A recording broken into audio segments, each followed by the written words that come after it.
کوئی شرمندہ ہو کے اس کے آگے چلا جائے. وہ رحمان ہے، وہ تو فرعون کو بچانا چاہ رہا تھا. اس نے تو بڑے بڑے قاتلوں کو، شرابیوں کو، زانیوں کو، ساروں کو معاف کیا.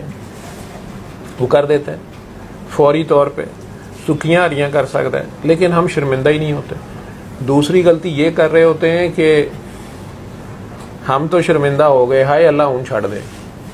اللہ نے پکڑا ہی نہیں ہوتا، کسی بندے نے پکڑا ہوتا ہے، کسی بندے کی آ لی ہوتی ہے. کسی کا مال کھایا ہوتا ہے، اسے واپس ہی نہیں کر رہے. کسی کی بچی گھر بٹھائی ہوئی ہے کئی سال سے، اس کو لا نہیں رہے کہ نہیں جی یہ نک دیاں لکیراں کਢਾਵਾਂ گے، طلاق ہی ہوئے گی، یہ اتنے لے آواں گے، تیجی لے آواں گے، چوتھی لے آواں گے. یا کسی سے چھوٹی موٹی غلطی ہو گئی، اس کی سزا اتنی زیادہ بڑھا دی کہ اس کو معاف ہی نہیں کر رہے.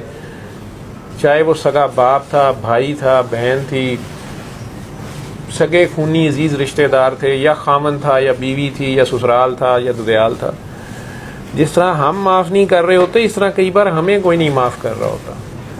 ہم خانہ کعبہ کے چکر کاٹ کے تھک جاتے ہیں، عمرے کر کے تھک جاتے ہیں، اعتکاف کر کے تھک جاتے ہیں، تسبیحیں وظیفے کرتے رہتے ہیں، لیکن اللہ کے پاس ہماری فائل نہیں ہوتی. فائل اس بندے کے پاس پڑی ہوتی ہے جس کو ہم نے تنگ کیا تھا، جس کی آہ ہم نے لی ہوتی ہے. اب وہ جس کی آہ لی ہوتی ہے، جب تک اس کی دعا نہ نکلے جان نہیں چھوٹتی. دعا بھی نکلوانی ہوتی ہے. اس کا بھی طریقہ کہہ دیتا ہوں کہ اچھا اللہ کے آگے اب اس بندے کے پاس نہیں جا سکتے، پتہ ہی نہیں ہے کس کی آہ لی تھی، یا اگر وہ مری گیا ہوا ہے یا کہیں دور چلا گیا ہوا ہے یا وہ ملے گا نہیں، تو یار اللہ کے آگے پیش ہو کے تلافی کے لیے اپنے ثواب، اپنی نیکیاں رکھ دو جو تم نے زندگی میں کمائی ہیں، کہ یا اللہ جنوں دینی ہے تو دے دے، میری جان چھڑا دے. جس کا میں دل دکھا بیٹھا ہوں، جس کی میں نے زیادتی کر دی، جس کا میں نے اس وقت چھوٹے سے گناہ کا، غلطی کا، چھوٹی سی اس کی کوئی دیکھ لی خامی اور میں نے اس کا چرچا کر دیا، بدنام کر دیا، بہتان لگا دیا، ذلیل کر دیا، یا اللہ مجھے معاف کر دے. عموماً وہ مظلوم نہیں چھوڑ رہا ہوتا، عموماً کاکیاں ہی مظلوم ہوتی ہیں، عموماً کمزور طبقہ مظلوم ہوتا ہے. کاکیوں کو میں اس لیے کہتا ہوں، یا کوئی یتیم ہوتا ہے، کوئی بیوہ ہوتی ہے، کوئی مسکین ہوتا ہے، کوئی کمزور ہوتا ہے، اس کو اس وقت ہم نے ذلیل کیا ہوتا ہے، اس کی آہ ہمارا پیچھا کر رہی ہوتی ہے، وہ بھی نہیں ہمیں سمجھ آتی. پھر کئی بار یہ ہوتا ہے کہ ہمارے اپنے بڑوں نے پیچھے سے آہ لی ہوتی ہے، پہلے ظلم کمایا ہوتا ہے، وہ نسلوں میں آگے آتا ہے. اس کے بھی جان چھڑانے کا طریقہ یہی ہے کہ اپنی نیکیاں، اپنے ثواب اللہ کو پیش کر دو. نیکیاں کماؤ، کوئی کسی بھوکے کو کھانا کھلاؤ اور پیار سے کھلاؤ، خوشی سے کھلاؤ. کسی ننگے کو ڈھانپ دو، اسے کپڑے پہناؤ جو خود پہنتے ہو، وہ کھلاؤ جو خود کھاتے ہو. کسی کا عیب دیکھ کے چھپا دو تاکہ تمہارا چھپا دیا جائے. کسی ٹوٹے دل کو جوڑو، یا کسی مسافر کی، مسکین کی مدد کرو.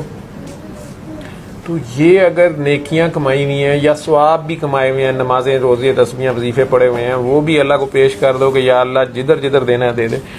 اور پھر اگر لگتا ہے، خود بھی پتہ ہے کہ یہ جو دادا جی کی طرف سے یا نانا جی کی طرف سے وراثت آئی ہے، اس میں فلانی جگہ پہ کام خراب تھا، یہ انہوں نے فلانوں کے اوپر زبردستی قبضہ کیا تھا، انگریزوں سے